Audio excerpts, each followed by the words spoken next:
Evening all of you. तर काल आपण जैन साहित्य आणि याची सुरुवात केली होती.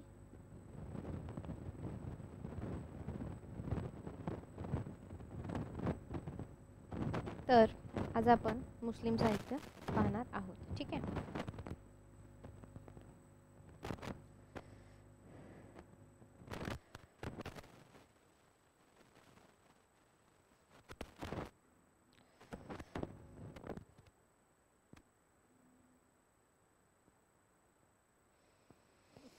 तर सांगा काय काय महत्त्वाचे मुद्दे आहे.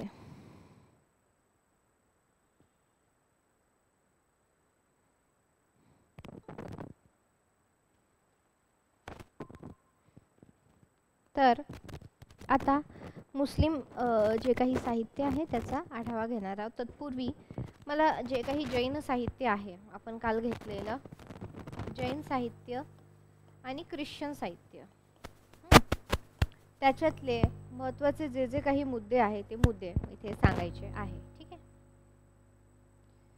तर ते मुद्दे डिस्कस करायचे आहेत इथे. ते मुद्दे सांगायचे. चला सांगा पटपट पॉइंट्स. जैन साहित्यामधली महत्त्वाची नावं, त्यानंतर ख्रिश्चन साहित्यामधली महत्त्वाची नावं, आपण कोणकोणती महत्त्वाची नावं पाहिलेली आहे ती सांगायची. चला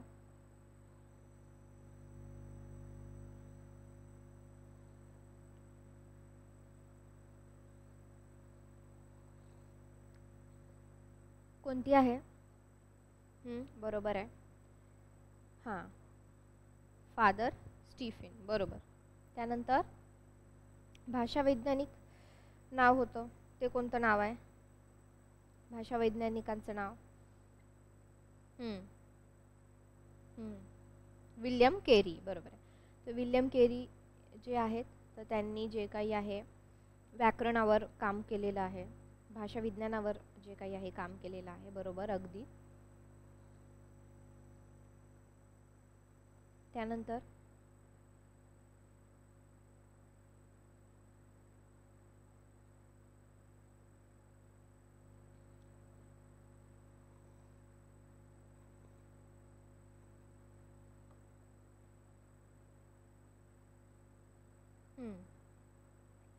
ठीक आहे. आणि मग काय महत्त्वाच्या कादंबरी आणि कविता संग्रह कोणता पाहिला होता आपण? क्रिस्तायन कोणी लिहिलेला आहे काव्यसंग्रह? क्रिस्तायन काव्यसंग्रह कोणी लिहिलेला आहे?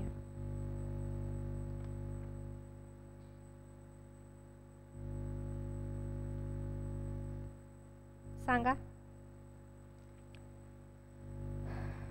घटक 7. क्रिस्तायन काव्यसंग्रह कोणी लिहिलेला आहे?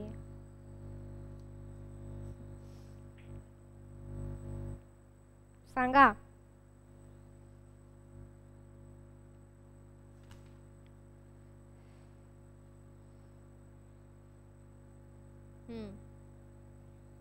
ऑनलाईन स्टुडंट्स सांगायचं आहे. तर कोणी लिहिलेला आहे? रेवा टिळक. कोणी लिहिलेला आहे? रेवा टिळक. आणि कंटक किरीट हा जो काही काव्यसंग्रह आहे तो कोणी लिहिलेला आहे? कंटक किरीट. कंटक किरीट काव्यसंग्रह कोणी लिहिलेला आहे? कंटक किरीट.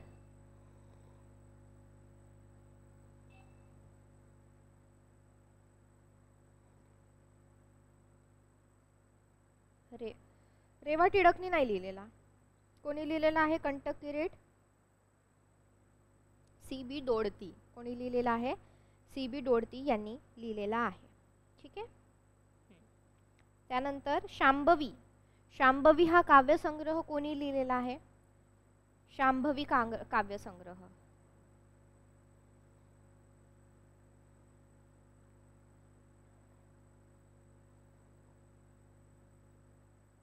शांभवी हा काव्यसंग्रह कोणी लिहिलेला आहे?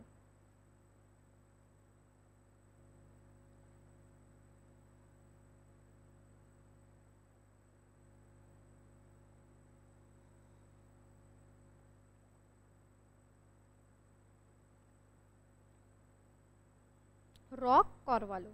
बरोबर. रॉक कार्वालो यांनी जे काही आहे शांभवी काव्याचं. हां, आणि सगळ्यांना महत्त्वाची सूचना आहे की आपल्याला साधारण उद्याचा क्लास झाल्यानंतर, म्हणजे उद्यापासून आपल्याला उद्याचा क्लास झाल्यानंतरपासून एक 23 तारखेपर्यंत दिवाळीच्या सुट्ट्या आहेत. ओके. तर 22-23 तारखेला तसं मी ग्रुपला टाकेलच. तर 22 साधारण 23 तारखेपासून वगैरे आपला क्लास सुरू होईल. तर उद्यापासून सुट्ट्या आहे. त्याच्यामुळे तुम्ही, मला माहीत आहे आता फेस्टिव्ह सीझन आहे, सण आहे, अभ्यास करणं, गोंधळ, घरच्यांची पण आपल्याकडून अपेक्षा असते. बरेच जण बाहेर राहतात घराच्या, मग त्यांची अपेक्षा असते की बाबा घरी यावं, त्यांच्यासोबत राहतो. ते सगळं करा, तुम्ही सगळं करा, पण थोडंसं मॉडरेशन ठेवा की निदान तुमच्या स्वतःसाठी तुम्हाला फक्त 24 तासांमधले 2 तास तुम्हाला काढायचे आहेत. एक तर बघा, रात्री तर सगळा मोस्टली दिवाळी आपलं रात्री जास्त चालतं, रात्री दुपारनंतर वगैरे.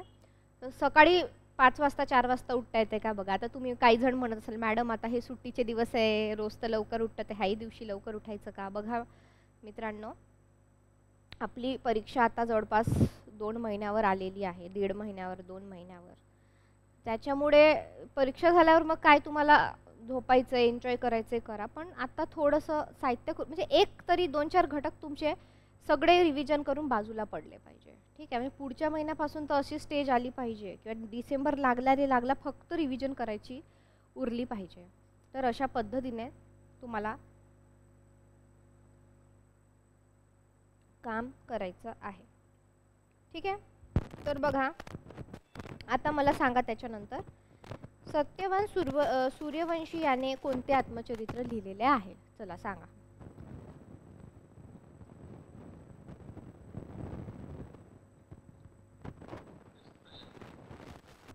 नाही, क्रिस्तायन हे रेवा टिळक यांनी लिहिलेलं आहे. तर चला, प्रगती, सारिका, विशाल, चला सांगा. काल लिहून दिलेले आहे पॉइंट्स.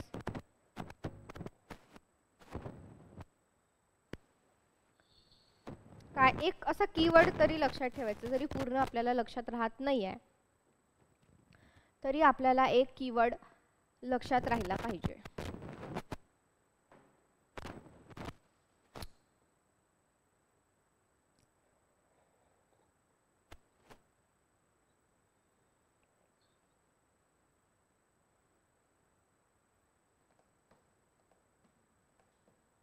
काय कोणी लिहिलंय?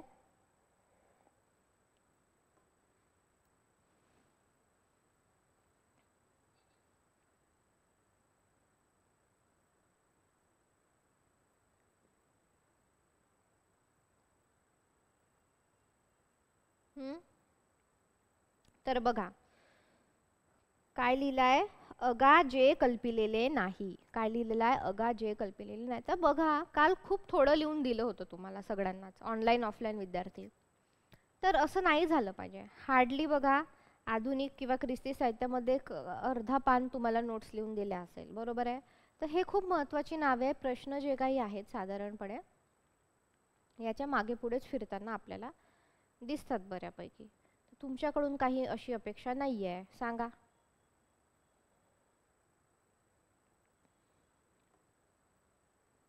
तर बघा, सत्यवान सूर्यवंशी यांनी अगा जे कल्पिलेले नाही, ठीक आहे, हे आहे. त्यानंतर रॉक कार्वालो यांचा काय आहे, शांभवी हा काव्यसंग्रह आहे. आणि त्यानंतर रेवा टिळक यांचं काय आहे, क्रिस्तायन आहे. आणि CB दोडती यांचं कंटक किरीट आहे. तर हे आपल्याला पाठच पाहिजे, जशास तसं आपल्याला पेपरला विचारलं जातं. म्हणजे तुम्हाला नोट्स लिहून दिल्या, सगळं लिहून दिलं, शिकवलं, तरी तुम्ही ते वाचत पण नाही, मग तुम्ही कसे रिझल्टच्या अपेक्षा करता. प्लीज असं करू नका. म्हणजे दिवाळीनंतर मी खूप स्ट्रिक्ट होणार आहे तुमच्यासोबत, ठीक आहे. नाही तर मी नोट्स वगैरे पण काही लिहून देणार नाही. येणार, शिकवणार माझं आणि जाणार. तुम्ही मग तुमचा ज्या पद्धतीने तुम्हाला करायचं आहे, काय वाचायचं आहे, 10 बुक्स वाचायचे, 15 बुक्स वाचायचे, तुम्ही वाचत बसा, ठीक आहे. तर आता आपण काल पाहत होतो जैन साहित्य. तर बघा आपल्याला यावर्षी प्रश्न आला होता जैन साहित्य, की आपल्याला जैन साहित्य किंवा जैन धर्माचं जे काही मूल्य, कोणतं मूल्य दिसतं, तर ते काय आहे, अहिंसा हे मूल्य आपल्याला साधारणपणे दिसून येतं. ठीक आहे, अहिंसा हे जे काही मूल्य आहे ते आपल्याला साधारण दिसून येतं. तर बघा आपण आता बऱ्याचदा जे काही आहे चंपू काव्य, चंपू काव्य म्हणजे काय, चंपू काव्य, चंपू काव्य म्हणजे काय,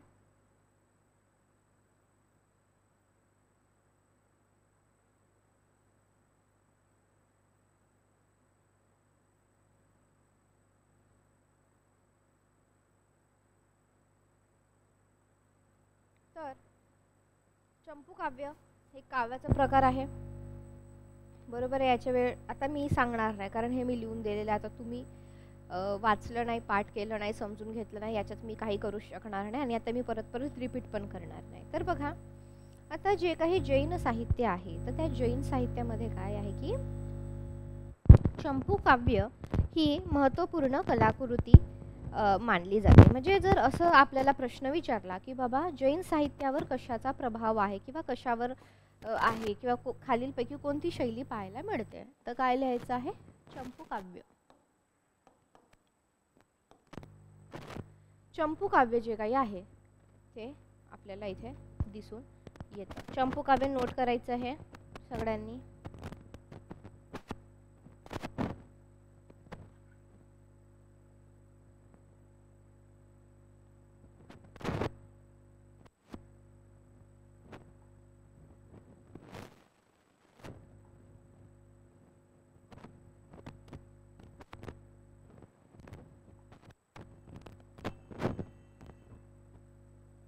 चंपू काव्य.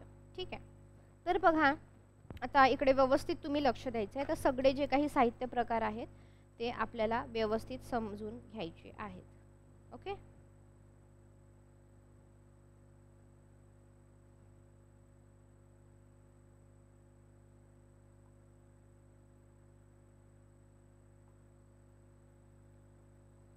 तर बघा आता जसं की जैन साहित्याची निर्मिती आहे, तर ती जैन साहित्याची जी काही निर्मिती आहे, तर बघा इतर ज्या काही भाषा आहे, उदाहरणार्थ संस्कृत भाषा असेल, अर्धमागधी भाषा असतील, ज्या काही प्राकृत भाषा असतील, तर एकंदरीत जे काही आहे तर ह्या मराठी असेल, तर ह्या सगळ्या भाषांमधून काय झालेली आहे, जैन साहित्याची निर्मिती जी काही आहे ती झालेली आहे. मग त्याच्यामध्ये आपल्याला माहित आहे साहित्यामध्ये कथा, कादंबऱ्या आणि इतर ज्या काही गोष्टी आहेत त्या विपुल प्रमाणात आपल्याला दिसतात. ठीक आहे, आता बघा जैन कथा साहित्य जे काही आहे तर पुनीत, श्रेणिक अन्नदाते, मग त्याच्यामध्ये काय नावं आहे, जसं की सुरेखा शहा म्हणून आहेत, राजेंद्र बिडकर आहे, मीना गरीबी आहे, नीलम मानगावे आहे. तर अशा प्रकारचे जे काही आहे, महावीर जोंधळे तुम्ही बऱ्याचदा ऐकलं असेल, आता रिसेंटली त्यांचं एक पुस्तक पण आलेलं आहे. तर यांचं जे काही कथा लेखन करून म्हणजे त्याच्यातून जैन साहित्यातून काय साध्य किंवा एक उद्देश काय आहे की त्याच्यातून अहिंसा, सत्य, अस्तेय, अपरिग्रह, ब्रह्मचर्य म्हणजे जी काही जैन धर्माची मूल्य आहे, जसं की बौद्ध धर्माची मूल्य काय आहे, प्रज्ञाशील आणि करुणा, तसंच जैन धर्म जे काही आहे त्याची काय आहे, अहिंसा आहे, सत्य आहे, अस्तेय आहे, अपरिग्रह, अपरिग्रह म्हणजे कोणत्याही गोष्टीचा साठा करून ठेवू नये, त्याला म्हणतात. ब्रह्मचर्य असेल, तर हे जे काही जीवन मूल्य आहे तर हे जीवन मूल्य काय आहे, साहित्यातून प्रतीत करणे. याच्यामध्ये मग वेगवेगळी नाव आहे. आता बघा आपण काही आपल्याला जे काही आहे की त्याचा थोडासा आशय समजून घेणे, जसं की जैन साहित्य आहे त्याच्यामध्ये अहिंसा आणि हे सत्य, परिग्रह, अस्त्य हे सगळे गुण म्हणजे मूल्य आहे. आणि आता आपण त्याच्यातले साहित्य कोणतं आहे बाबा, ते आपण त्याच्याशी ते जास्त महत्त्वपूर्ण आहे. ठीक आहे, तर बघा आता जिंदास फटकुले आहेत, जने क्षीरसागर आहेत, रणदिवे वगैरे ह्या प्रकारचे जे काही आहे तर यांनी भक्ती काव्य, भक्ती काव्य म्हणजे काय की ईश्वराची जी काही भक्ती आहे त्या संदर्भातलं जे काही काव्य, आता आपण बघतो मराठीत की आरत्या असतात, बरेच भक्तिगीत असतात, बरोबर आहे. हे सगळं जे काही आहे साधारण आपल्याला याच्यामध्ये काय होतं दिसून येतं. तर ह्या सगळ्या ज्या काही गोष्टी आहेत तर इथे आपल्याला महत्त्वपूर्ण ठरतात आहेत त्या गोष्टी. ठीक आहे. तर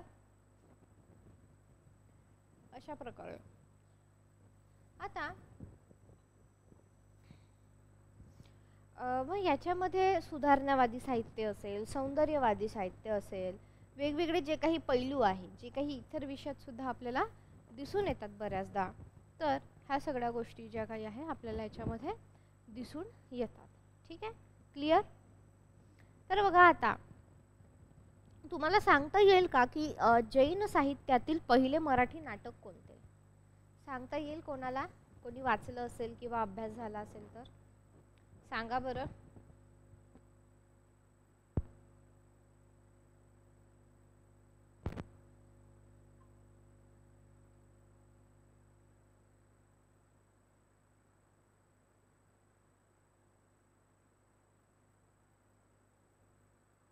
सांगा.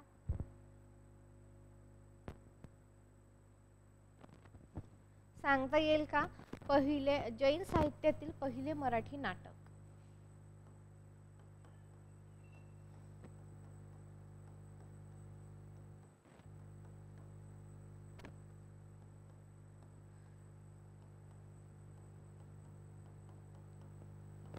वाचलं असेल, अभ्यास केला असेल, सांगा कोणता आहे. सांगता येईल तुम्हाला?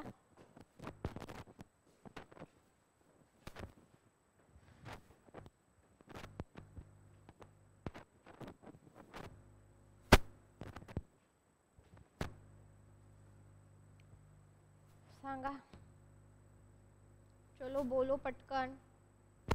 वाचलाय का तुम्ही? तर कोणता आहे? मंत्र प्रभाव. कोणता आहे? मंत्र प्रभाव. आणि ते कोणी लिहिलेलं आहे? हिराचंद कोठाडिया व कस्तूरचंद शहा यांनी काय केलं आहे? सोबत लिहिलेलं आहे. म्हणजेच काय लिहिलेलं आहे? संयुक्त लिहिलेलं आहे. संयुक्त लिहिलेलं आहे. ठीक आहे. कोणतं नाटक आहे?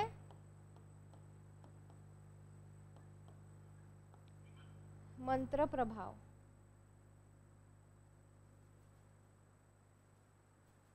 कोणतं नाटक आहे? मंत्र प्रभाव.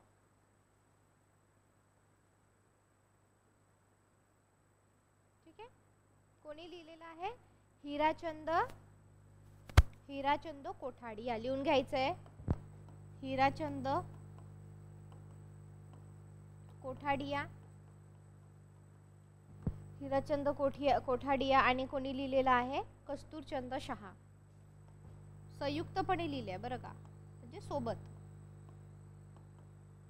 जसं तुम्ही मित्र सोबत अभ्यास करता. लिहून घ्यायचे. व्हेरी गुड प्रगती.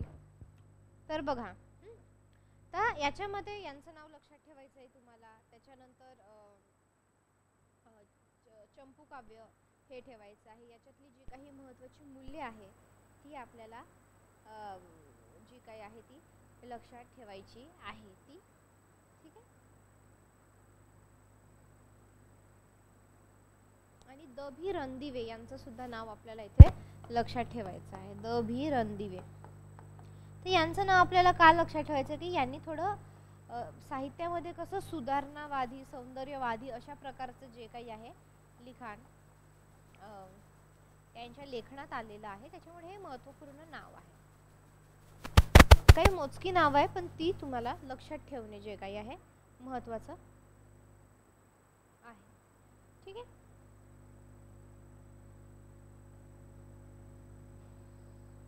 लिहून घ्या पटकन. चला लिहून घ्या व्यवस्थित आणि संयुक्तपणे इथं लिहून घ्या. ठीक आहे. आणि हे सुद्धा लिहून घ्या. चला लिहून घ्या पटकन. साहित्य पाहिलं. आता आपण ह्यानंतर बघणार आहोत की मुस्लिम साहित्य जे काही आहे मुस्लिम साहित्य आपण बघूया. ठीक आहे.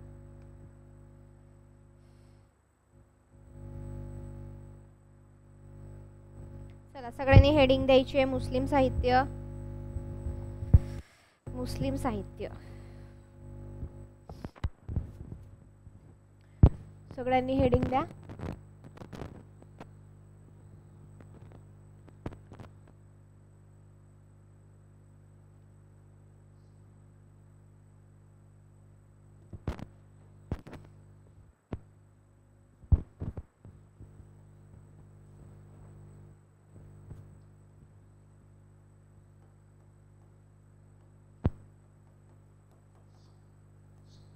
बघा आता मुस्लिम साहित्यावर आपल्याला सारख्याने एका व्यक्तीवर प्रश्न विचारला जातो. ती व्यक्ती कोण?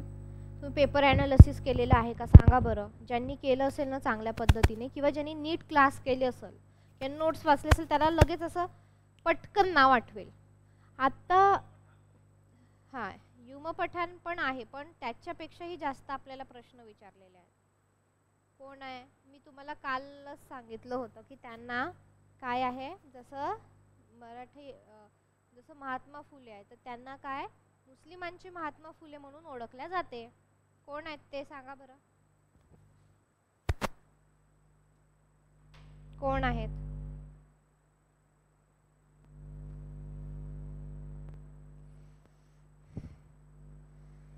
चला सांगा पटकन.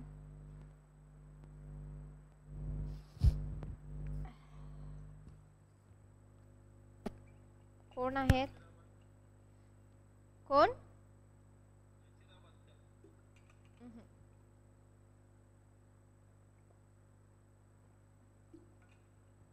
कोण आहे? कोण आहे? प्रगती विशाल, सारिका. कोण आहे? हामिद दलवाई. यांचं नाव माहीतच पाहिजे आपल्याला. काय झालं आज यार.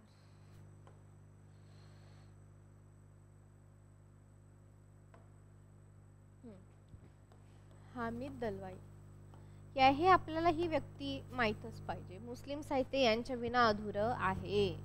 हामिद दलवाईवर आपल्याला सारखे आपला जो काही आयोग आहे त्यांचा फेवरेट पर्सन म्हणजे प्रश्न विचारण्याच्या संदर्भात आहे तर हामिद दलवाई आपल्याला माहीतच पाहिजे.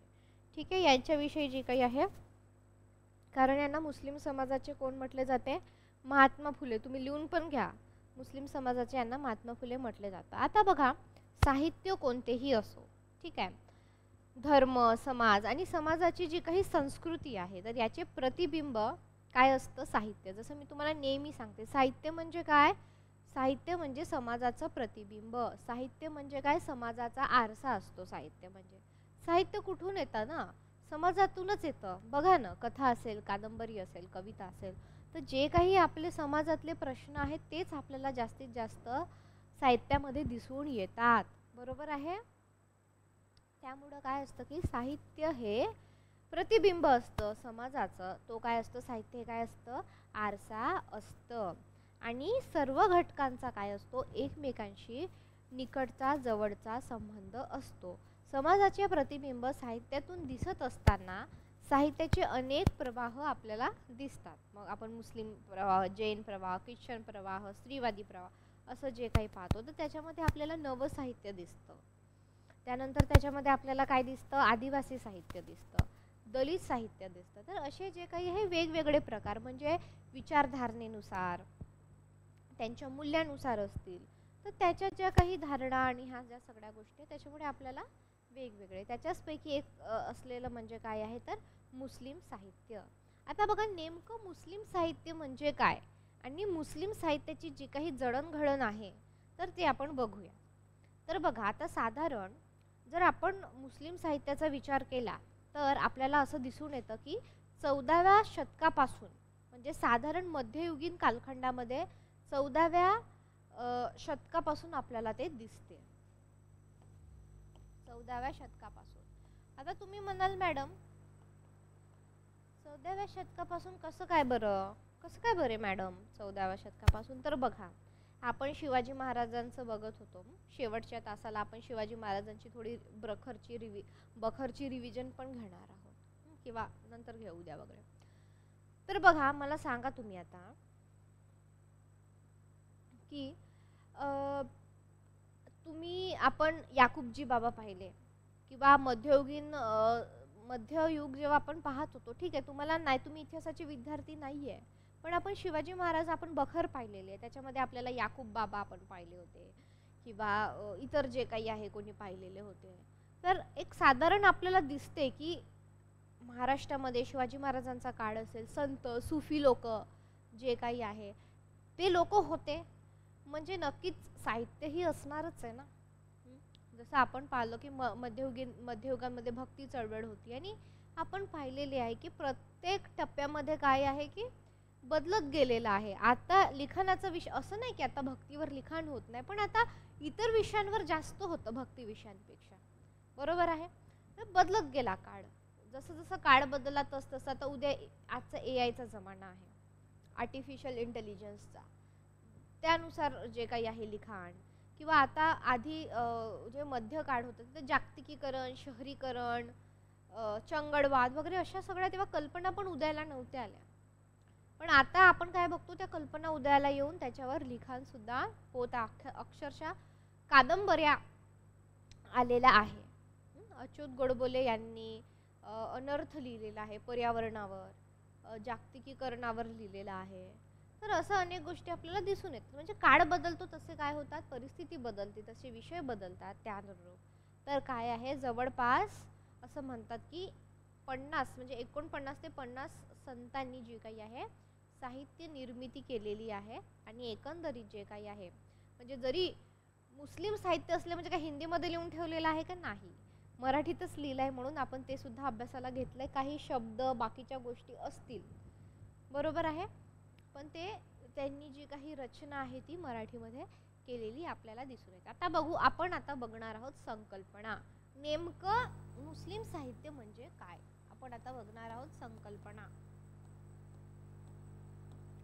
आता बघा, मुस्लिम साहित्याच्या आपण संकल्पना बघू. काय बरं, तुम्हाला काय वाटतं मुस्लिम साहित्य म्हणजे काय?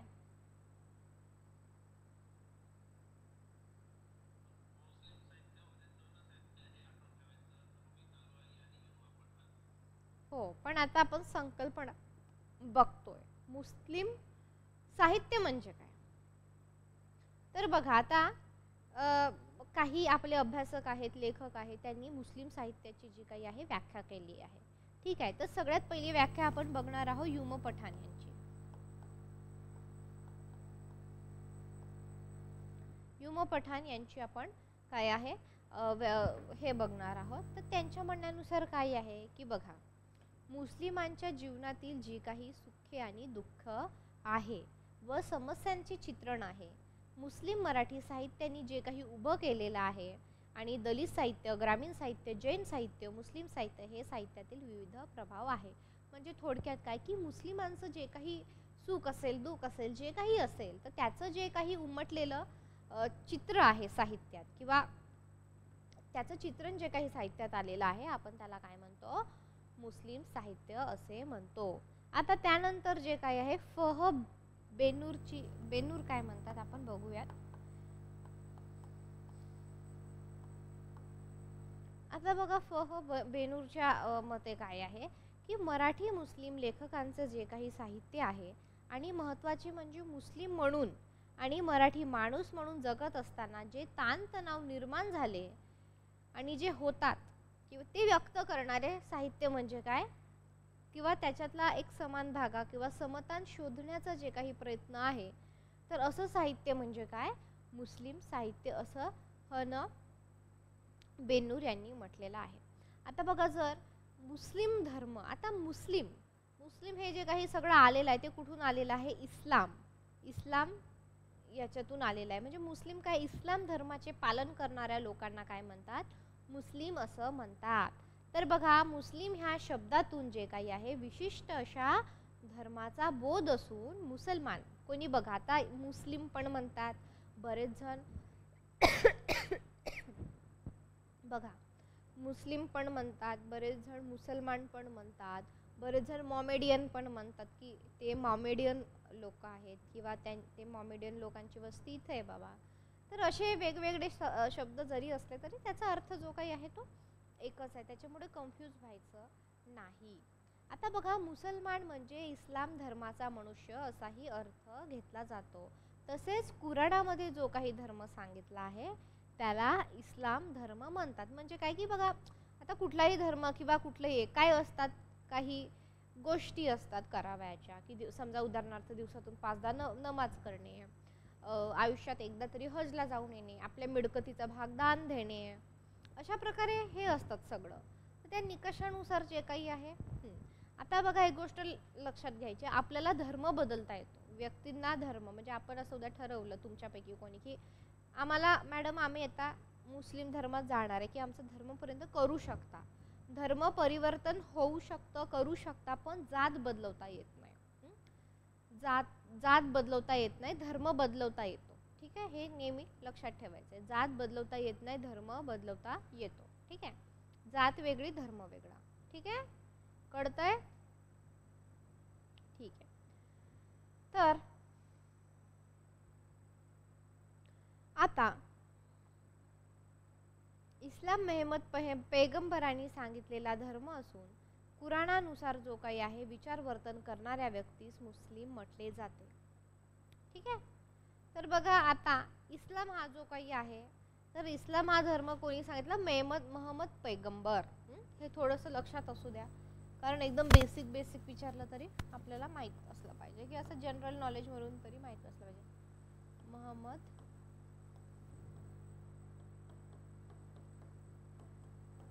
इस्लाम. ठीक आहे, तर मोहम्मद पैगंबरांनी काय केलेलं आहे? इस्लाम धर्म जे काही आहे धर्म असून कुराणानुसार विचार परिवर्तन जे काही आहे, म्हणजे काय असं समजलं जातं की जे मोहम्मद पैगंबर होते त्यांना साक्षात अल्लाहने काय केलेलं आहे? आदेश दिलेला आहे किंवा अल्लाहने सूचना सांगितलेला आहे, आणि त्यानुसार मग आहे की त्यांनी त्यांचे जे मित्रमंडळी होते, सहकारी होते, नातेवाईक होते, जे कोणी होते त्यांना सांगून जे काही आहे नंतर तो वाढलेला आहे, अशा प्रकारचे एक मान्यता आहे. ठीक आहे, समजलं? लिहून घ्यायचंय मोहम्मद पैगंबर इस्लाम, जे अगदीच बेसिक तर बेसिक.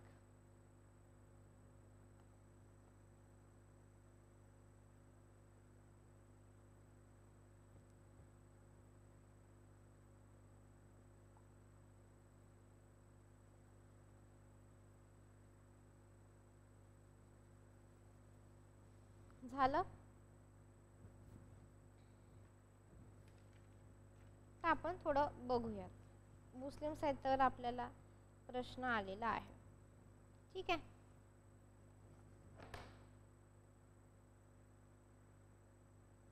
तर बघा, तर आपल्याला जे अत्यंत महत्त्वाचं आहे ते बघूया. तर मला सांगा, हामिद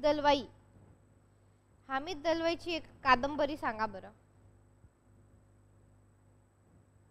हामिद दलवाई यांनी लिहिलेली कादंबरी सांगा. महत्त्वाची आपल्याला प्रश्न येतो सारखा. कोणती लिहिली आहे हामिद दलवाईंनी? तर बघा, आता मुस्लिम मराठी साहित्य प्रवाहामध्ये वैचारिक लेखन करणारे जे काही आहेत कोण आहेत? हामिद दलवाई आहे. अब्दुल कादर मुकादम असं नाव आहे. त्याच्यानंतर आता आपण पाहिलं होतं संकल्पनामध्ये कोणाचं नाव पाहिलं होतं? फह बेनूर. कोणाचं नाव पाहिलं होतं? फह बेनूर. त्यानंतर काय आहे? अनीस चित्ती, जामदार, अनवर राजन जे काही आहे. तर ही एक महत्त्वाची नावं आपल्याला दिसून येतात. तर बघा, आता हामिद दलवाई जे आहे तर त्यांनी काय केलेलं आहे? वैचारिक मांडणी जी काही आहे ती त्यांच्या लेखनातून आपल्याला जास्त दिसून येते. तर मी त्या दिवशी काल परवा सांगितलं वैचारिक लेखन म्हणजे काय. ललित म्हणजे काय? जे वैचारिक नसतं ते ललित असतं, आणि वैचारिक म्हणजे काय? जे ललित नसतं ते वैचारिक असतं. म्हणजे काय की तिथे विचार मांडला आहे, हिंदू मुस्लिमांबद्दल विचार मांडलेला आहे, खऱ्यापर्यंत जाण्याचा विचार केलेला आहे, सत्याचा विचार, चिकित्सकपणा जे म्हणतो आपण, तर ह्या सगळ्या ज्या काही गोष्टी आहेत ते त्याच्यामध्ये आहेत. ठीक आहे, तर बघा आता जे काही मुस्लिम सत्यशोधक मंडळाची स्थापना जे काही आहे हामिद दलवाईंनी केलेली आहे 1970 साली. अत्यंत महत्त्वाचं आहे, लिहून घ्या. 1970 साली हामिद दलवाई यांनी काय केलेलं आहे? मुस्लिम सत्यशोधक समाजाची स्थापना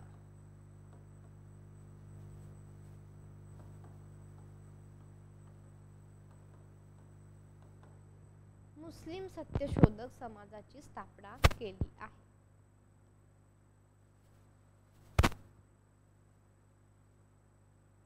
लिहून घ्या.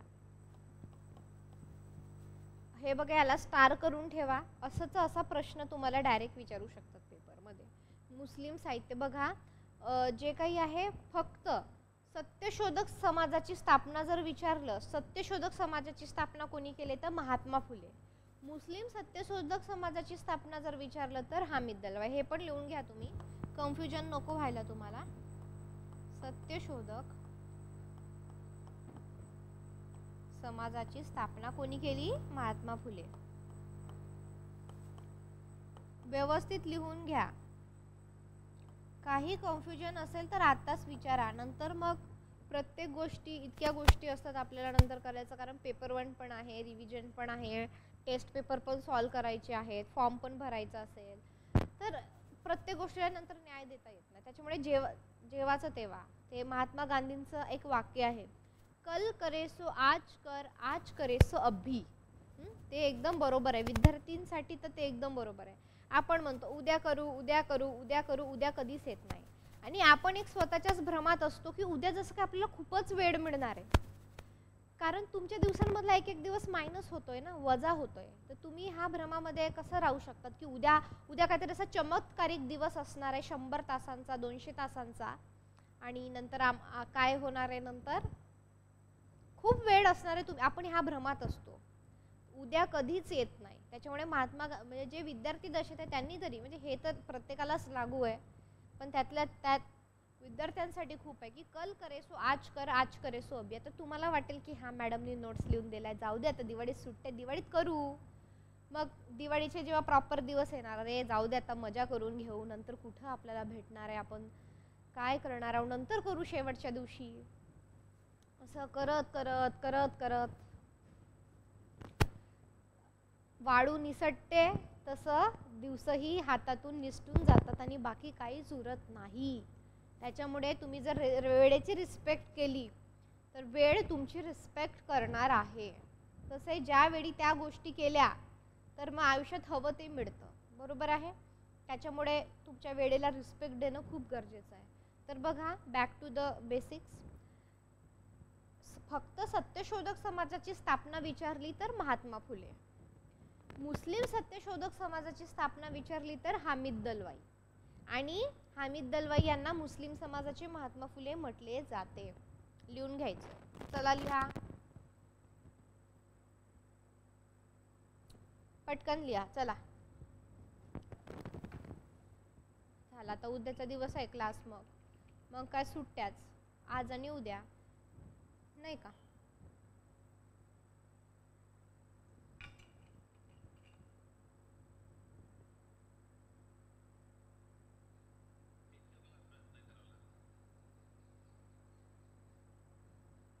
ठीक आहे. तर बघा, हामिद दलवाई यांच्यावर यांच्या कादंबरीवर प्रश्न विचारला होता डिरेक्टली की हामिद इंधन ही जी काही कादंबरी आहे ती कशावर आधारित आहे, असा प्रश्न विचारला होता. तर ती कशावर आधारित आहे? हिंदू मुस्लिम दंगल ह्याविषयी त्यांनी वैचारिक कादंबरी लिहिलेली आहे. आता आपण ते लिहून घेऊया. चला, आता हामिद दलवाईंचं लिहून घेऊ. त्यांनी इंधन ही कादंबरी लिहिलेली आहे आणि कशावर आधारित आहे? हिंदू मुस्लिम दंगलीवर.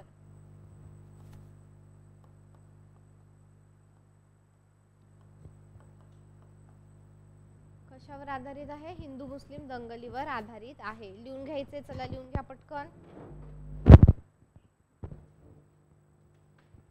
हिंदू मुस्लिम दंगलीवर आधारित आहे.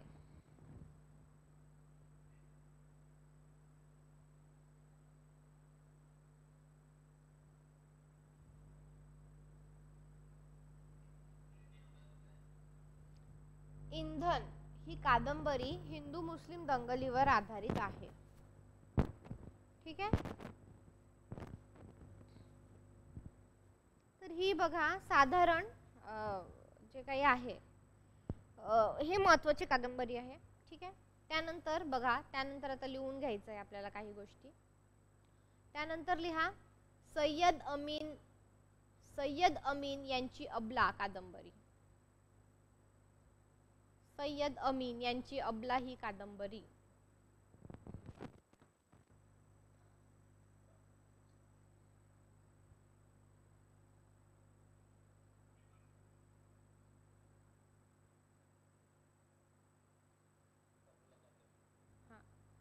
सय्यद अमीन यांची अबला ही कादंबरी.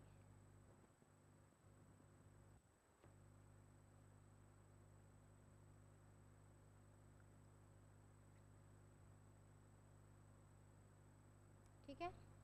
त्यानंतर लिहा इब्राहिम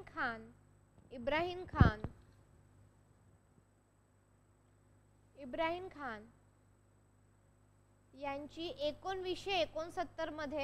1969 मध्ये लिहिलेली आहे अंधाराचे अश्रू.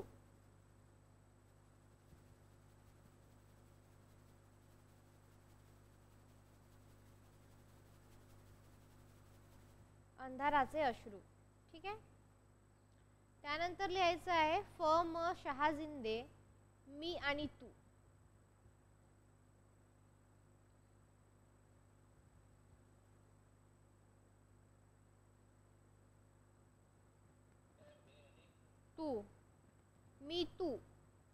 मी आणि म्हणजे मी डॅश तू. ठीक आहे.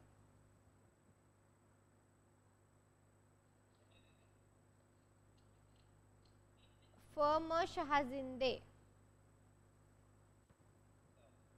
आता त्यानंतर लिहायचे राजन खान. राजन खान लिहा.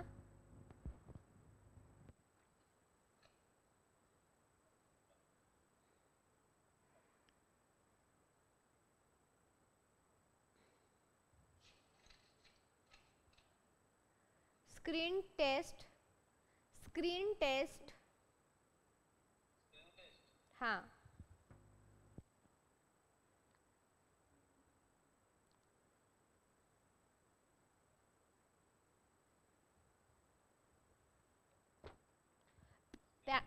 त्यानंतर लिहायचे काफर.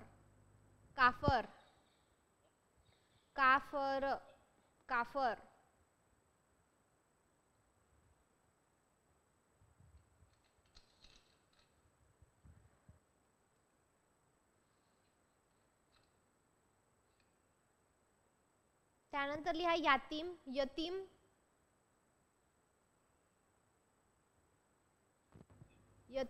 त्यानंतर लिहा शरीयत.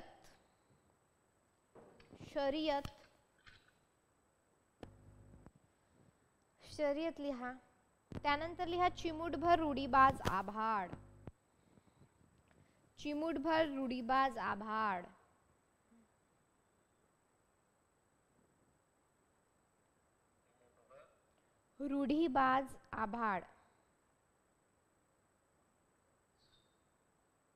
त्यानंतर लिहायचे शर्यत आणि बिनशत. नाही सॉरी जातबान आणि बिनशत. जातबान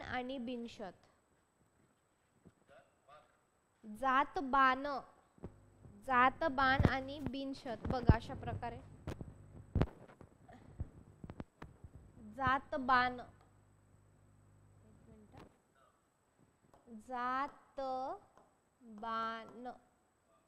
बिनशत.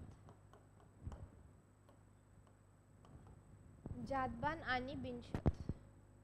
ठीक आहे. तर हे अशा प्रकारे आहे. तर बघा आता याच्यामध्ये काय आहे आपल्याला की मानवी स्वभावातील विविधता, जीवनाचे सूक्ष्म बारकावे, आत्मनिवेदन आणि वास्तवदर्शी संवादातून त्यांची कादंबरी जी काही आहे अवतरलेली आपल्याला दिसून येते. तर धर्माची चौकट मोडून नवीन व्यवस्था मांडण्याची जी काही उर्मी आहे तर ते त्याच्यातून दिसून येतं. बघा जे काही साहित्य असेल मग ते मराठी साहित्य असेल किंवा त्याच्यातले जे काही प्रवाह असतील ते वैचारिक लेखनात हेच येतात की बाबा त्याच्यातल्या जे काही त्रुटी आहे एखाद्या गोष्टीमधल्या किंवा त्याच्यामध्ये काही बदल हवा आहे, त्याच्यामध्ये काही सकारात्मक हवी आहे, एखादी गोष्ट काय आहे की अजून चांगल्या प्रकारे कशी होईल. आता जसं बघा मुस्लिमांमध्ये आपल्याला माहित आहे की सुप्रीम कोर्टने आता जज दिला ट्रिपल तलाक विषयी किंवा त्या दिवशी मी तुम्हाला वक्फ कायदा सांगितलेला आहे. तर काय हे रूढी परंपरा प्रत्येक धर्मात असतात असं काही नाही मुस्लिम धर्मामध्येच आहे म्हणून. ठीक आहे.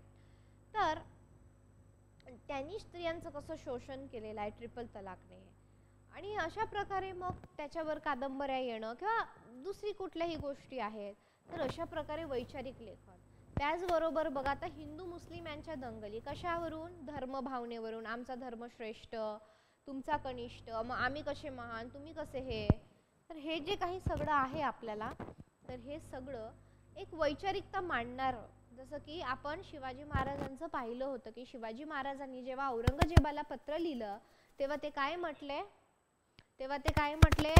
की अल्लासाठी काय आहे, अल्लानी काय आपल्याला हिंदू मुस्लिम बनून नाही पाठवलं, आपण सगळी अल्लाची लेकरे आहो असं कुराणामध्ये लिहिलेलं आहे अल्लानी. ठीक आहे, आपण इथं बटवारे करून घेतलेलं आहे, तू मुस्लिम मी हिंदू आणि मी ख्रिश्चन आणि मी सिख.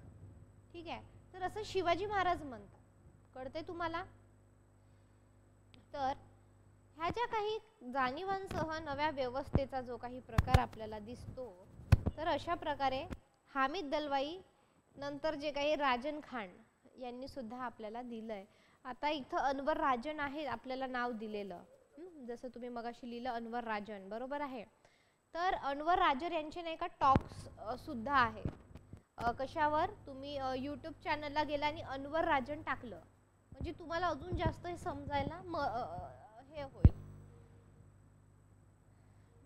तर आता अनवर राजन यांचं नाव निघालं म्हणून तुम्हाला मला एक गोष्ट सांगायची आहे.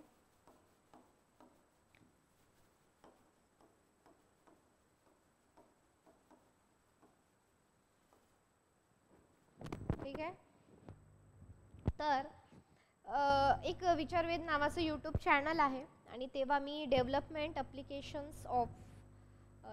ॲप्लिकेशन्स फॉर सोशल सायन्स नावाचा मी तिथे कोर्स चालवत होते, ऑनलाईन कोर्स होता. आणि मग तिथे आम्ही असं करायचो की मोठमोठ्या लेखकांना बोलवायचो, विद्यार्थी असायचे आणि मग मी त्याचं कोऑर्डिनेशन करायची, विद्यार्थ्यांच्या वतीने जे काही आहे ते प्रश्न सादर करायची. अशा प्रकारे ते खूप छान सेशन होतं ते सोशल सायन्ससाठी.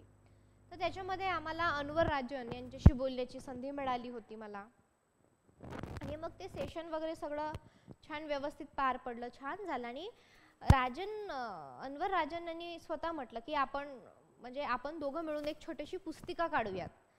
त्या पुस्तिकेचं नाव मुस्लिम समाजातील समज गैरसमज. तर खूप सुंदर संधी आली होती चालून, पण काय झालं होतं की वेळेअभावी ती गोष्ट करता आली नाही. म्हणजे बघू भविष्यामध्ये. तर अनवर राजन यांचे टॉक नक्की जाऊन बघा, म्हणजे आपले जे काही समज गैरसमज जे काही आहे ते सगळे तुमचे खलास होऊन जाणार. आणि दुसरं आहे राम पुनियानी. तर राम पुनियानी जे होते ते IITला का JNUला प्रोफेसर होते, कशाचे, हिस्ट्रीचे. राम पुनियानी.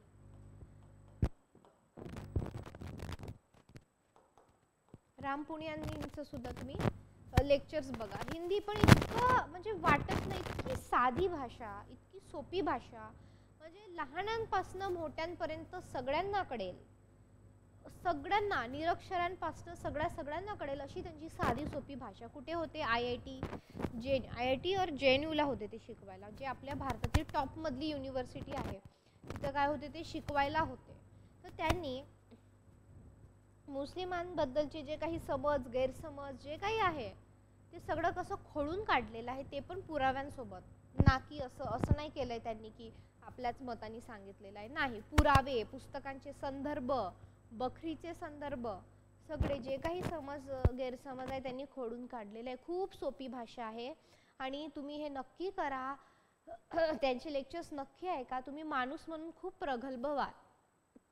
आणि तुम्हाला जर असं वाटत असेल ना की तुमचं बाबा एखाद्या गोष्टीवर विचार असतील, समजा कोणत्याही सामाजिक विषयांवर, समजा आता बलात्कार आहे, तर एक जनरली टेंडन्सी असते की जास्त आपल्या समाजामध्ये काय, मग ती बाहेर कशाला होती, आणि इतर ज्या काही गोष्टी आहेत.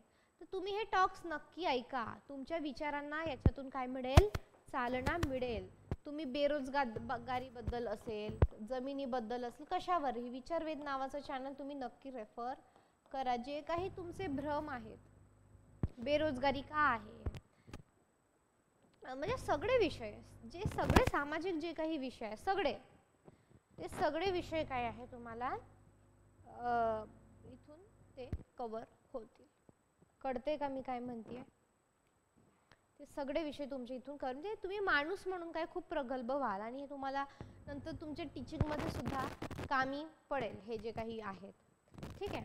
आता सध्या त्यांचे दास प्रोग्राम होत नाही, पण दास प्रोग्राम जेव्हा होईल development application for social sciences तर मी तुम्हाला नक्की सांगेन.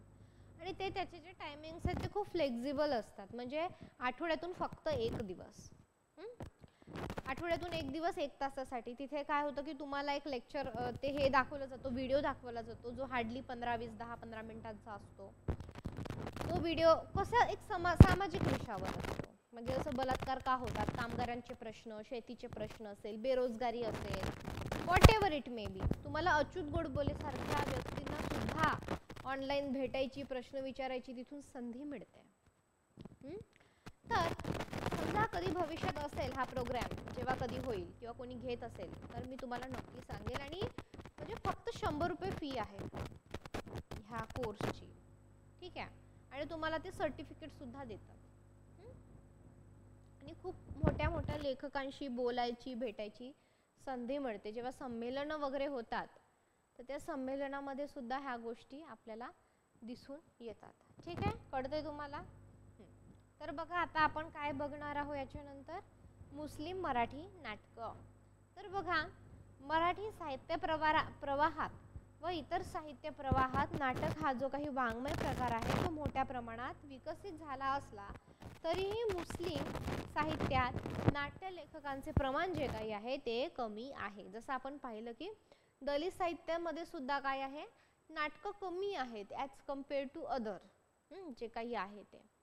तर आता हा जो काही वाङ्मय प्रकार आहे, ठीक आहे, मुस्लिम नाटक हा वाङ्मय प्रकार जर आपण पाहिला फक्त तर भरपूर नाटकं येतात जातात आणि ह्या सगळ्या गोष्टी, पण मुस्लिम नाटकं कमी आहेत, दलित नाटकं कमी आहेत, त्यांची संख्या वगैरे आपण पाहिलं. तर बघा आता शाहीर अमर शेख जे काही आहे, तर मुस्लिम नाटकाची जी काही सुरुवात आहे शाहीर अमर शेख. आता बघा तुम्हाला शाहीर अमर शेख यांचं नातं सांगतं म्हणजे शाहीर अमर शेख यांचं नाव तुम्हाला लक्षात राहील. तुम्हाला हे माहित आहे आपले नामदेव ढसाळ माहित आहेत सगळ्यांना? बघा नामदेव ढसाळ यांचे वाईफ, यांच्या पत्नी कोण आहे? मल्लिका अमर शेख. मल्लिका अमर शेखने एकच पुस्तक लिहिलंय म्हणजे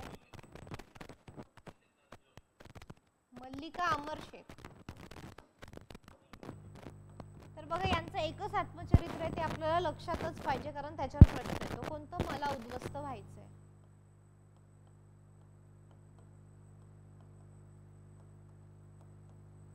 हे त्यांचं आत्मचरित्र आहे, बरोबर आहे. आता मल्लिका अमर शेखचे जे वडील आहेत ते कोण आहे? शाहीर अमर शेख. अमर शेख म्हणजेच कोण? नामदेव ढसाळांचे ते सासरे आहेत. तर हे अशा प्रकारचं बघा आहे. तर आता बघा मुस्लिम साहित्यामध्ये नाटकाची सुरुवात कोणी केली किंवा कोणामुळे झाली तर हे अमर शेख. हे नाव तुम्हाला, हे शाहीर होते. आपण शिकलो ना शाहिरी काव्य, पंडिती काव्य वगैरे शिकलो. तर अमर शेख कोण होते? शाहीर. अमर शेख कोण होते? शाहीर होते. आता तुम्ही हे नाव विसरू शकणार नाही. तर बघा आता अमर शेख जे आहेत, शाहीर अमर शेख, तर त्यांच्या लेखणीतून काय झालेलं आहे की नाटकाचा, मराठी नाटक लेखनाचा प्रारंभ जो काही आहे तो झालेला आहे. तर बघा साधारण 1930 नंतर ज्या काही राष्ट्रीय चळवळी झाला त्यावेळी गीत असेल, कवण असेल, पोवाडे असतील, लोकजागृती असेल, शेतकरी असेल, कामकरी असेल, वर्गाचे चित्रण त्यातून लेखणीतून अभिव्यक्त झाले आहे. तर ह्या अन्यायी प्रवृत्तीवर जे काही आहे अमर शेख यांनी स्फूर्ती नाट्यातून जे काही आहे त्यांचं लिखाण केलेलं आहे. आणि त्याच्यामुळे जे काही आहे तर त्यांच्या साहित्यातून जे काही आहे नाट्य लेखनाचा आपल्याला पाया दिसून येतो. तर त्याच्यामुळे जे काही अमर शेख जे काही आहे तर मुबारक शेख यांनी त्यांना अमर शेख असं जे काही आहे नाव दिलेलं आहे. कोणी दिलेलं आहे ते नाव? मुबारक शेख यांनी. हे नाव जे काही आहे कोणी दिलेलं आहे?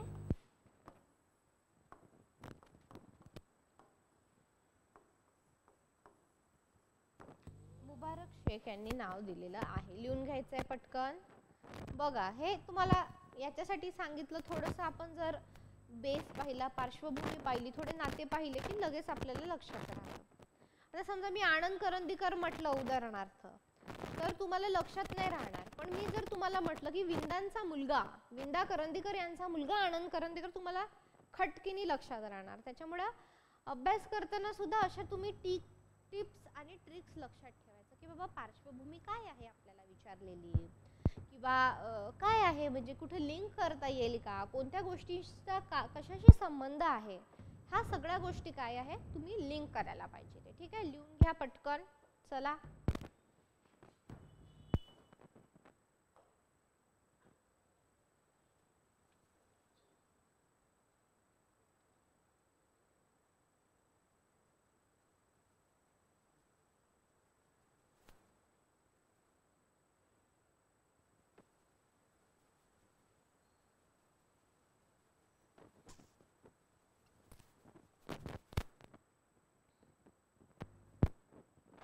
ठीक आहे, झालं.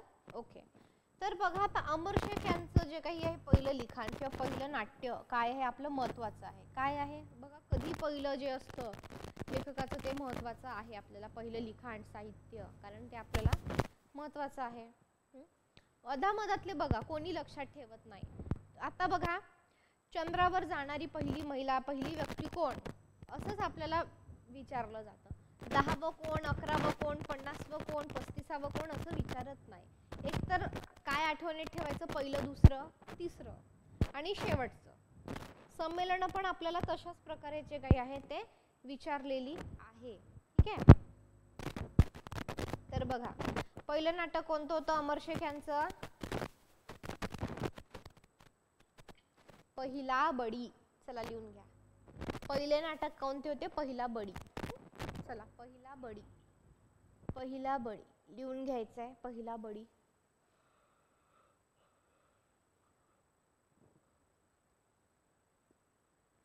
ठीक आहे, त्याच्यानंतर लिहायचं आहे महम्मद नैसर्गी. महम्मद नैसर्गी यांनी जीवन संपले जगण्याआधी हे लिहिलेलं आहे नाटक. महम्मद नैसर्गी, चला लिहा, महम्मद नैसर्गी.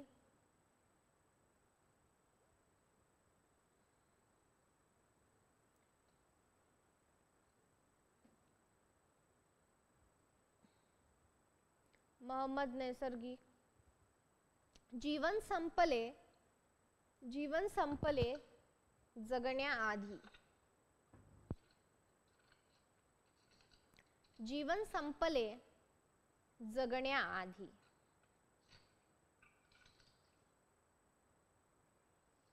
जीवन संपले जगण्याआधी.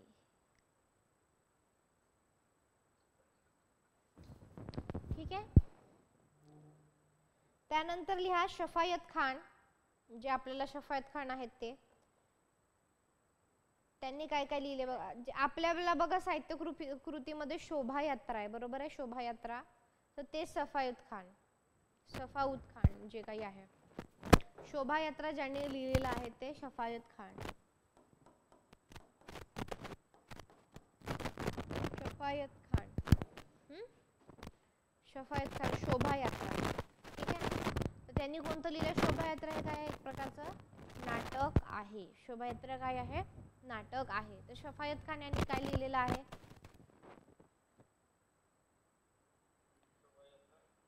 शोभायात्रा, बरोबर. त्याच्यानंतर लिहा किस्से. किस्से, किस्से.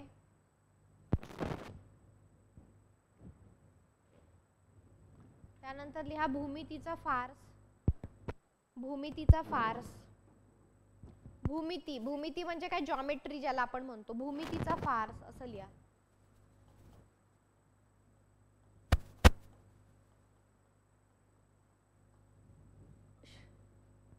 भूमितीचा फार्स, हे याला स्टार करून ठेवा बरं, विचारू शकता. काय आहे, शोभायात्रा, किस्से, भूमितीचा फार्स, मुंबईचे कावडे. मुंबईचे कावडे, मुंबईचे कावडे,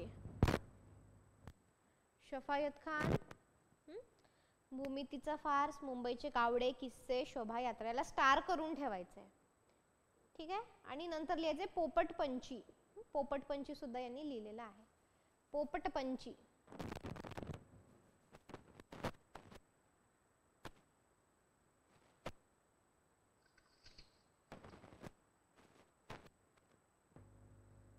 पोपटपंची. ठीक आहे.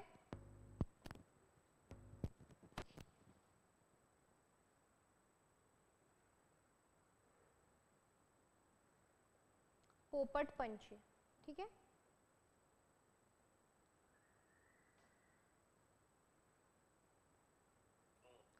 त्याच्यानंतर राजकाजी जी आहेत, राजकाजी यांनी काय लिहिलं आहे बघा. राजकाजी, हा राजकाजी यांनी संक्रमण हे लिहिलेलं आहे.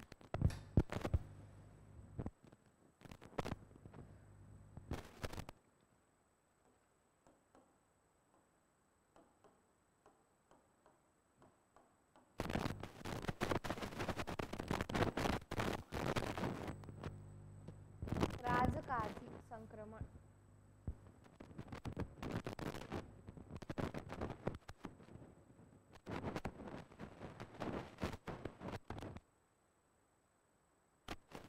राजकाजी यांनी बघा संक्रमण जे काही आहे हे नाट्य त्यांनी लिहिलेलं आहे.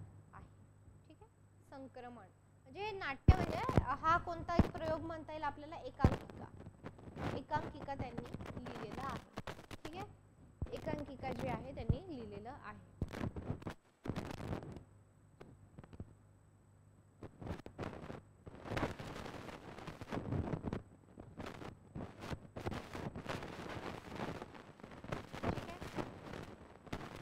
तर अशा प्रकारे त्यांनी लिहिलेलं आहे. ओके.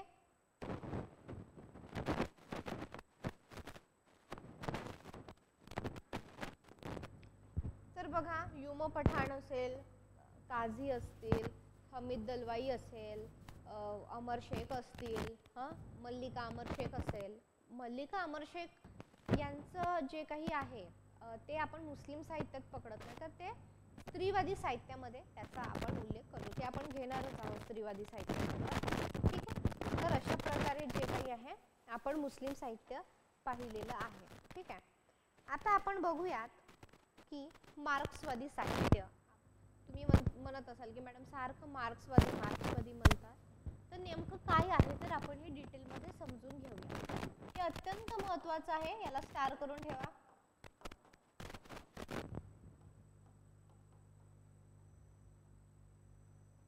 बघा मार्क्सवादी साहित्य म्हणजे काय. ओके.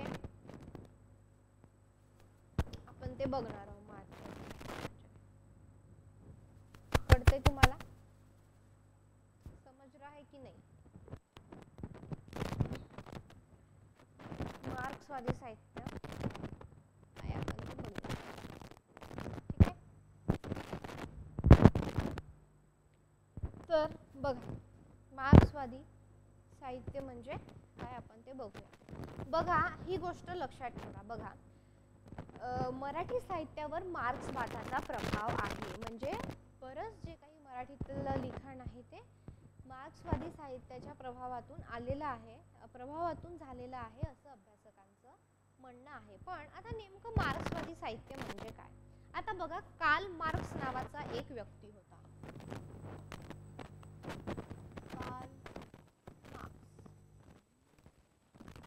कार्ल मार्क्स नावाचा व्यक्ती होता. तर ह्या व्यक्तीचे जे काही विचार होते साम्यवादी विचार, तर हे जे काही त्यांची जी काही तत्वे होती, त्यांची जी काही प्रणाली होती, तर त्यांच्यावर आधारित जे साहित्य आहे त्याला मार्क्सवादी साहित्य म्हणतात. आता तुम्ही म्हणणार म्हणजे मॅडम म्हणजे मार्क्स व्यक्ती आहे आणि त्याचे विचार किंवा त्याची प्रणाली जी काही आहे त्याला मार्क्सवादी साहित्य, पण म्हणजे काय किंवा त्याचे कोणतं काय आहे तर आपण बघूयात. डिटेलमध्ये आपण ते बघणार आहोत. ठीक आहे. तर बघा आता मार्क्सवादी साहित्य विचार हा आता नीट ऐकून घ्यायचा, नीट समजून घ्यायचं. कारण तुम्ही नारायण सुर्वे वाचाल, नामदेव ढसाळ, हे प्रत्येक वेळी तुम्हाला मार्क्स मार्क्स मार्क्स दिसणार आहे. बरोबर आहे. तर हे त्याच्यासाठी मार्क्सवादी विचार प्रणाली जी काही आहे ती समजून घेणं अत्यंत महत्त्वाचं आहे. ती विचारसरणी समजून घेणं जे काही आहे अत्यंत महत्त्वाचं आहे. तर बघा, मार्क्सवादी साहित्य विचार हा मार्क्सच्या साम्यवादी तत्वप्रणालीवर आधारित आहे.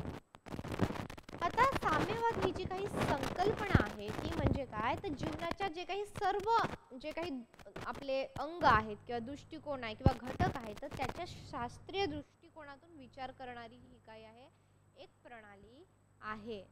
आता बघा, याचं त्यांनी 4 गोष्टींमध्ये विभाजन केलेलं आहे.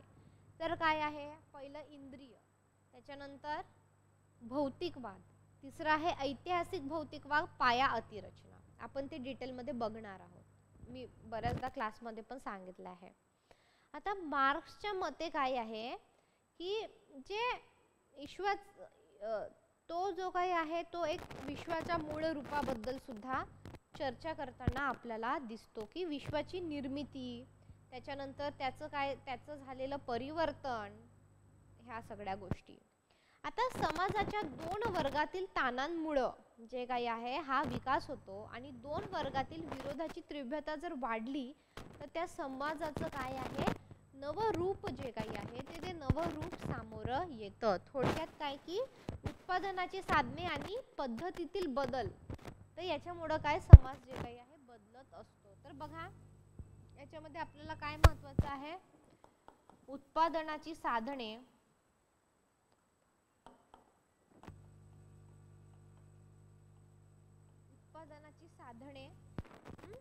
आणि काय आहे त्याची जी काही बाकीची पद्धत आहे, समजा पद्धती बदल.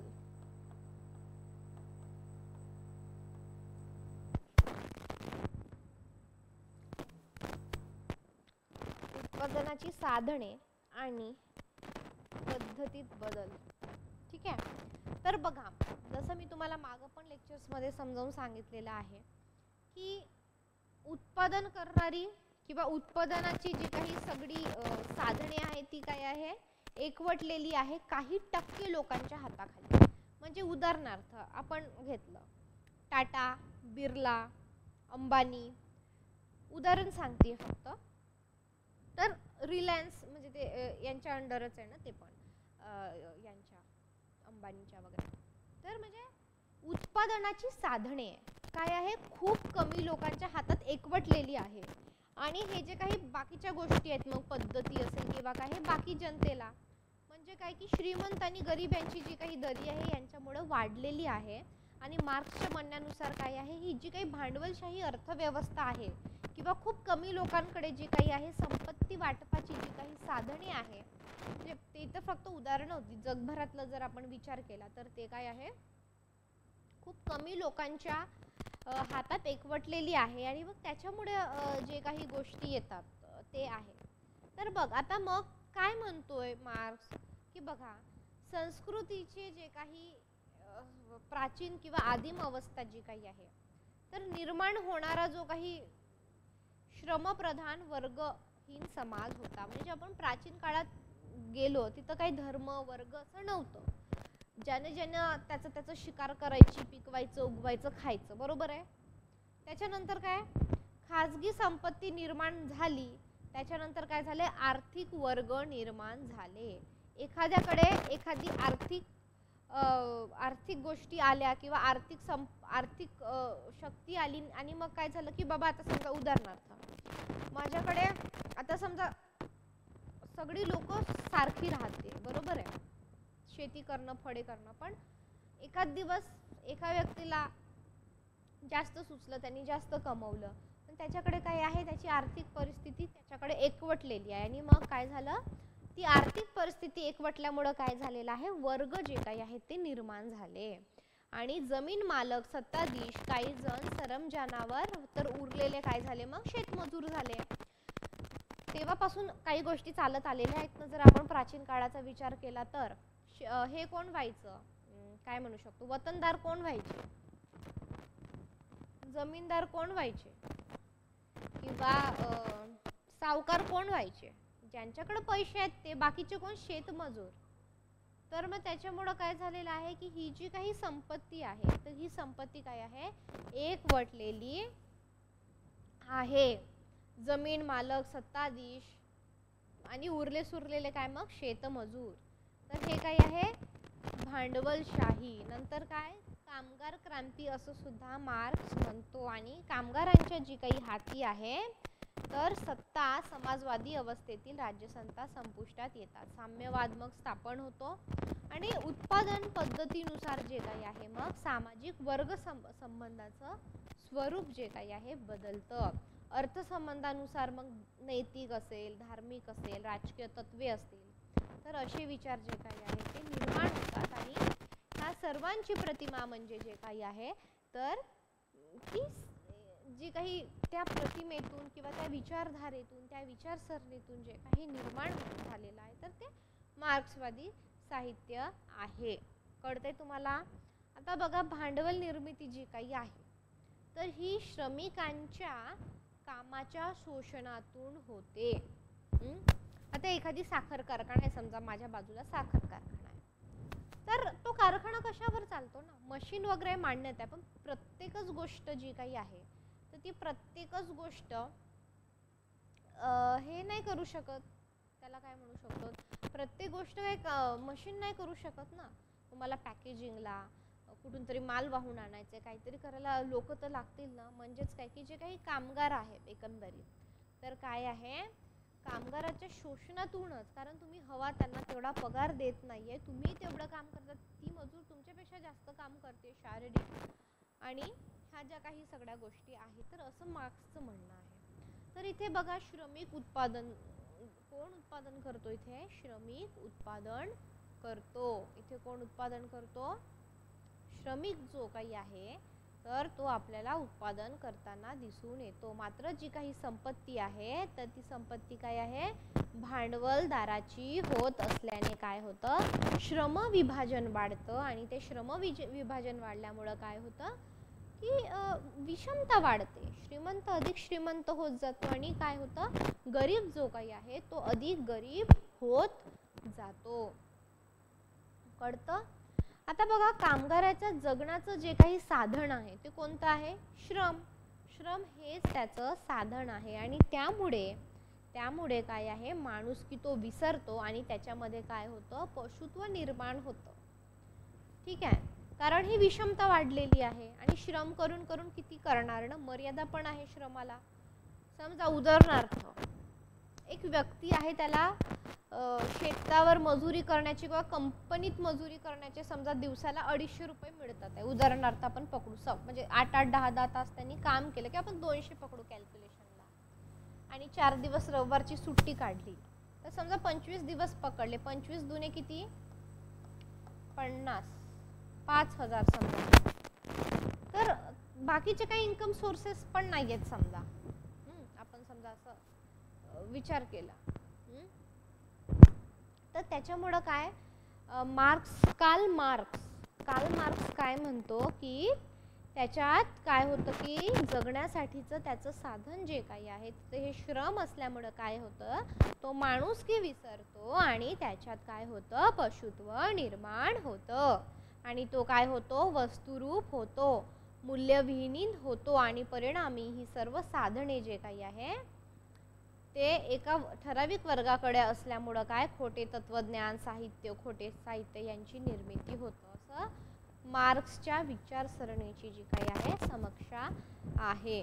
कळलं तुम्हाला? आता मार्क्सवाद म्हणजे काय, म्हणजे एकंदरीत बघा, भांडवली जे काही आहे, उत्पादन, अर्थव्यवस्था याच्याबद्दल जो काही आहे मार्क्स बोलतो. आता जो ॲक्च्युअल मार्क्सवाद वगैरे ह्या सगळ्या गोष्टी, तर हा अर्थशास्त्राचा म्हणजे खूप जास्त तुम्हाला डिटेलमध्ये जाणून घ्यायचं असेल तर अर्थशास्त्राचा जास्त हे आहे. पण जरी अर्थशास्त्राचं बाकी जगण्याचे मरण्याचे विषय काय पैशांवरच आहे, ठीक आहे, तर मग आपल्याला प्रत्येक विषयामध्ये मार्क्सवाद जो काही आहे तो दिसतो, कारण त्याच्यातून झालेली श्रम विभागणी नंतर आणि बाकी सगळ्या गोष्टी. ठीक आहे, तर अशा प्रकारे आता दिसते. तर बघा, आता मराठी साहित्यामध्ये जे काही आहे तर एक काही मार्क्सवादी साहित्य विचार बाबा कोणी मांडलेला आहे तर आपण ते बघूयात. लिहून घ्या. मराठीतील मार्क्सवादी समीक्षक. चला लिहायचं आहे.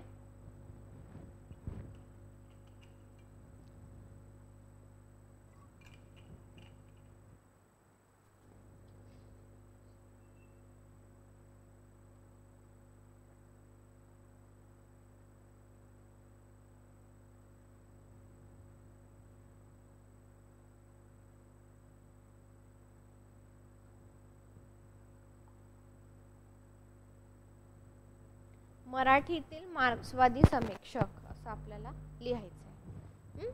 असं काही असं प्रॉपर नाही, पण विचारसरणी किंवा साहित्य विचार जे काही आहे कोणी मांडलेला असेल तर आपण त्यांची नावं लिहून घेऊ. मराठीतील मार्क्सवादी समीक्षक. ठीक आहे. तर बघा, लालाजी पेंडसे यांनी काय लिहिलेलं आपण बघूया.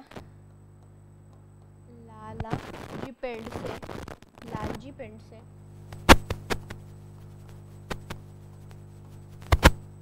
लालजी पेंडसे यांनी काय लिहिलेलं आहे. साहित्य आणि समाज जीवन.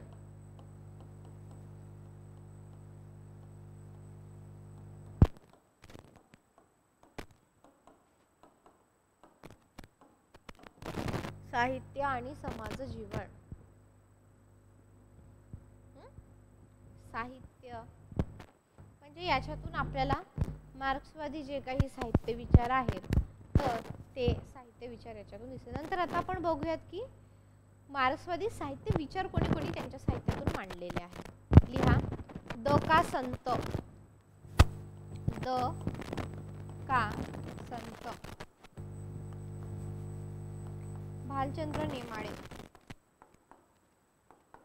भालचंद्र नेमाडे लेखक, साहित्यिक, समीक्षक, कवी.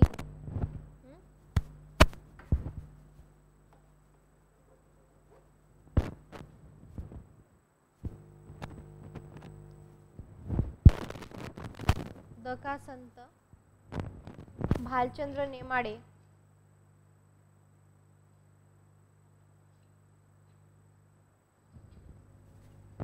द का संत भालचंद्र नेमाडे.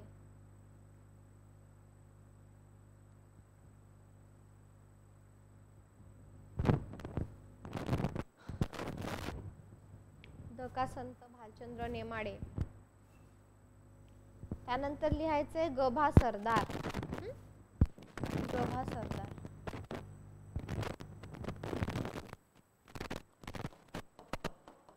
ग भा सरदार. ग भा सरदार.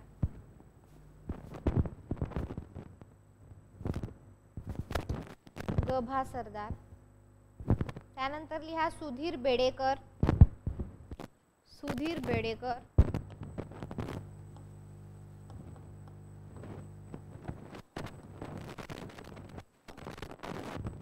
सुधीर बेडेकर. वामन इंगडे.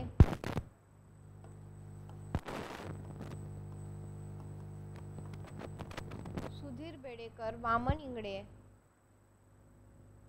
ठीक है. दिगंबर पाध्ये.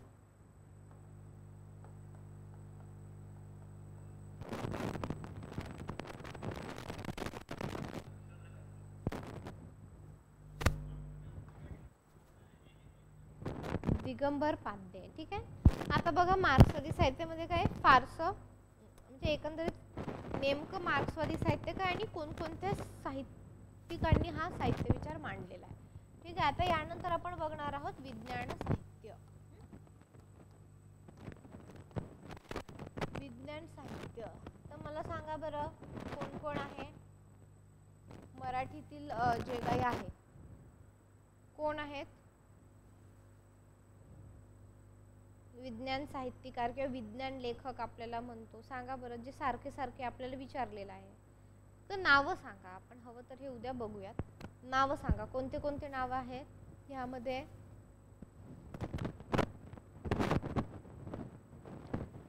सुबोध भावे. Very good. सुबोध भावे. आता जे वारलेत ते कोण. जयंत नारळीकर आपण मागे बघितलं. बरोबर आहे अगदी. त्यानंतर कोण आहे दिबा मोकाशींचं नाव ऐकलंय का. दिबा मोकाशी. दिबा मोकाशी आहेत. अजून अजून कोणी लिहिलेलं आहे? भारा भागवत. ठीक. तर बघा ही काय आहे? विज्ञान कथाकार, विज्ञान लेखक यांचं हे आहे. ठीक आहे, लिहिलेलं आहे. ठीक आहे. कोण आहे? दिबा मोकाशी. दिबा मोकाशी. त्यानंतर जयंत नारळीकर.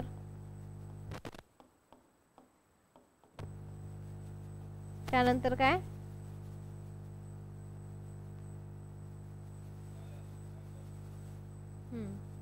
भागवत. त्यानंतर तर बघा अशा प्रकारे जे काही आहे. तर बघा आता साधारण जे काही विज्ञान साहित्य आहे, तर ही विज्ञान साहित्य संकल्पना 18व्या शतकाच्या उत्तरार्ध म्हणजे ब्रिटिश सरकार जेव्हा भारतात आले होते ना, तर तेव्हा ती प्रचलित झाली होती. आणि विज्ञान हा विषयाचा प्रचार करण्याच्या हेतून काय झालेला आहे? विज्ञान साहित्य निर्माण झालं की बाबा विज्ञान आता बऱ्याच जणांना म्हणजे आता ठीक आहे, जे सायन्स घेतात किंवा बाकीच्या गोष्टी आहेत त्यांना विज्ञानात इंटरेस्ट आहे, पण आता विज्ञान महत्त्वाचं पण आहे. मग त्याला कथेच्या माध्यमातून, कवितेच्या माध्यमातून, साहित्याच्या माध्यमातून कसं सांगायचं, हसत खेळत कसं पोचवायचं, तर हे जे काम आहे ते विज्ञान साहित्याने आणि विज्ञान साहित्यिकांनी केलेलं आहे. त्याच्यामुळं काय की विज्ञान ह्या विषयाचा प्रचार करण्यासाठी जे काही आहे विज्ञान साहित्य आलेलं आहे.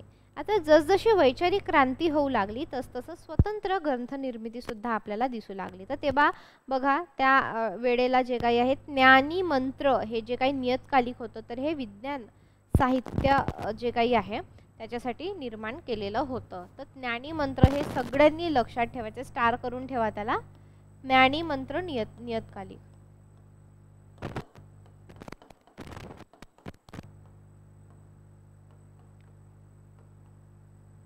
ज्ञानी मंत्र नियतकालिक सगळ्यांनी लक्षात ठेवायचं आहे. ज्ञानी मंत्र नियतकालिक. ठीक आहे. तर हे तेव्हा होतं बघा. नियतकालिकांवर आपल्याला मासिकांवर जे काही आहे ते प्रश्न विचारले गेलेले आहेत. आणि हे सगळं बघा हातचे मार्क्स आहेत सगळे.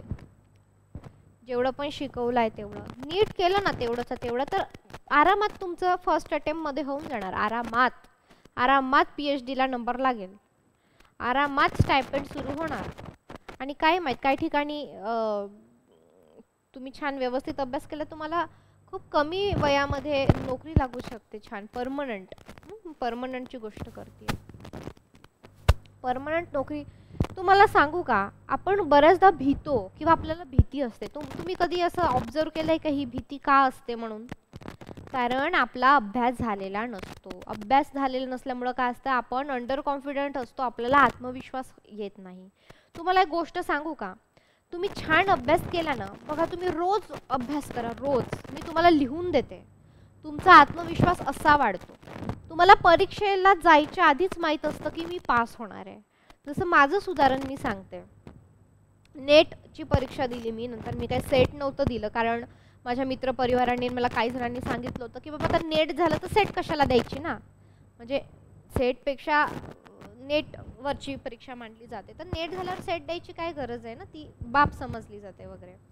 तर मग मी नाही दिलं. मग आमचे सरांनी सांगितलं की बाबा पॉइंटरमध्ये इंटरव्ह्यूमध्ये ते पॉइंटर त्याचा काउंट होतो, त्याच्यामुळे तुम्ही पण सगळ्या परीक्षा द्या. तर त्याला पण एक पॉइंटर होतो, त्याच्यामुळे तू दे. तर आता माझा अभ्यास चांगला झाला होता, असं काही मी खूप अहंकाराने नाही सांगते, पण अभ्यास झाला होता तर मला परीक्षेच्या आधीच माहीत होतं की मी त्याच्यात पास होणार आहे. आता हा काही अहंकार नव्हता किंवा हा असा काही खोटा अभिमान नव्हता. तो कुठून आला? तो माझा आत्मविश्वास होता. अहंकार आणि आत्मविश्वास ह्या दोन्ही गोष्टींमध्ये काय आहे, फरक आहे. तुम्ही रोज सातत्य ठेवलं, रोज अभ्यासात कंटिन्युटी ठेवली ना, तेव्हा मी शिकवत वगैरे काही नव्हते, म्हणजे अभ्यास झाला होता आणि ह्या सगळ्या गोष्टी. तर ते जे काही सातत्य आहे ते सातत्य तुम्हाला आत्मविश्वास देतं आणि तुम्हाला कळतं की आपल्या याच्यामध्ये होणार आहे. तुमचा तो आत्मविश्वास तुम्हाला सांगत असतो. त्याच्यामुळं काय आहे की हे जे नोट्स आहेत आपले थोडे म्हणजे प्रत्येक गोष्टीचा क्रक्स आहे. आता विज्ञान साहित्य, तर तुम्ही विज्ञान साहित्यावर असे खंड आहेत पडलेले, विज्ञान साहित्याचे खंड आहे, मार्क्सवादाचे खंड आहेत, ते तुम्ही सगळं नाही वाचू शकत. आपल्याला काय क्रक्स लागणार आहे, क्रक्स लागणार आहे आपल्याला, बरोबर आहे. तर त्या क्रक्ससाठी काय करायचं आहे, आपल्याला जितकं नोट्समध्ये दिलेलं आहे तेवढं वाचायचं आहे. कारण आपण परीक्षेच्या आधी खंडचे खंड पुस्तकाचे पुस्तकं इतके नाही वाचू शकत, आणि इतर विषयांपेक्षा मराठीला जे काही आहे ते जास्त पुस्तकं आहेत आपल्याला. एका विषय जरी विज्ञान साहित्य म्हटलं किंवा इतर जरी त्याचे संदर्भ ग्रंथ घेतले आपण किंवा त्याचं साहित्य घेतलं किंवा साहित्य कृती पण घेतल्या तरी ते सगळं जास्त आहे, आणि ते सगळंच 2 महिन्यामध्ये 2-3 महिन्यामध्ये वाचणं शक्य नाही आहे. त्याच्यामुळे परीक्षेला जितकं महत्त्वाचं आहे ते त्याची नोट असली पाहिजे आपल्याकडं, आणि तेच रिवाईज करायचं. नोट्स खूप महत्त्वाचं आहे. बरं, म्हणजे नोट्स राहिलं तर तुमची जी पास होण्याची शक्यता आहे, लिस्टमध्ये येण्याची शक्यता आहे, तर ती लिस्टमध्ये येण्याची शक्यता वाढते. तर अशा प्रकारे तुम्ही अभ्यास करायला पाहिजे. तर ठीक आहे, आज आपलं मार्क्सवादी साहित्य, मुस्लिम साहित्य, जैन साहित्याचा राहिलेला आपण अर्धा भाग घेतलेला आहे. त्यानंतर विज्ञान साहित्याला आपण आज सुरुवात केलेली आहे की विज्ञान साहित्य म्हणजे काय आणि त्याच्यातल्या ज्या काही महत्त्वाचे नावं आहेत, जयंत नारळीकर असेल, त्यानंतर सुबोध भावे असतील आपले लेखक, त्यानंतर आपण जे पाहिलेले आहेत मोकाशी, दिबा मोकाशी, तर हे सगळे त्यांचं जे साहित्य आहे ते आपण लिहून घेऊ. आणि हे सारखं लिहत असतात पेपरमध्ये. आता जयंत नारळीकर यावर्षी वारलेत, पण भावे असतील, हे सगळे सारखे रविवारच्या पुरवण्यांमध्ये लिहत असतात, तर तेही तुम्ही जरा वाचा. काही दिवाळी अंकांमध्ये सुद्धा मराठी लेखकांनी लिहिलेलं असणार आहे. ठीक आहे, तेही तुम्हाला जर पॉसिबल झाले, असं काही नाही, विकत घ्यायचं, PDF मिळते, ती वाचा व्यवस्थित. ठीक आहे, चालेल, थांबूयात आपण इथेच, भेटूयात उद्या 4 वाजता.